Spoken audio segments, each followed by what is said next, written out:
Hey, my name is Breanne, and I'm a member of the St. Agatha St. James Young Adult Group.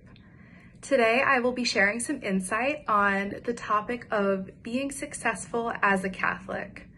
There are countless approaches that we can take to considering success in our lives.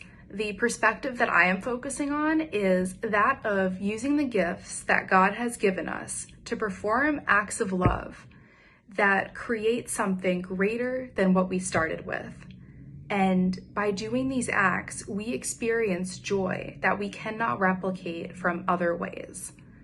The parable of the talents is actually a wonderful guide to considering this topic further. And in the parable of the talents, we learn that there is a servant, actually 3 servants and 1 master. And the master allots a certain amount of talents or money to each of his 3 servants. The servants return to their master. 2 of them return with something greater than what they started with. And the master rewards both of them for that. Even though these 2 servants started out with a different amount of money based on their abilities, and both came back with a wonderful result. The 3rd servant is actually looked down upon by the master and really reprimanded just because the 3rd servant did not use the 1 talent that he was given and instead hid it. So from this we learn that the 2 servants that return to their master with a profit are rewarded. Just like God is so happy to see when we take what God, our master, has given us and create something bigger with it. And that is the point of where I'm going today with this brief insight. So we have the 2 servants that don't need to be compared to one another. The master looks at them both and said, "You both did wonderful."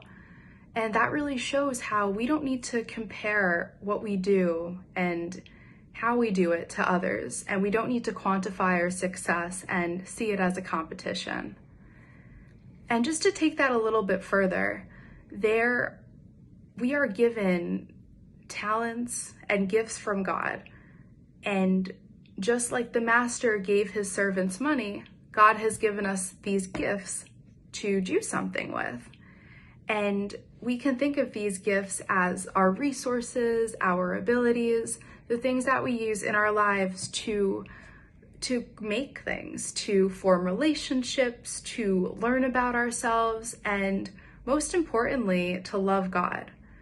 So this reflection, I hope, inspires all of you to take what you are given and use it in a way that inspires you to do something even greater than what you started with.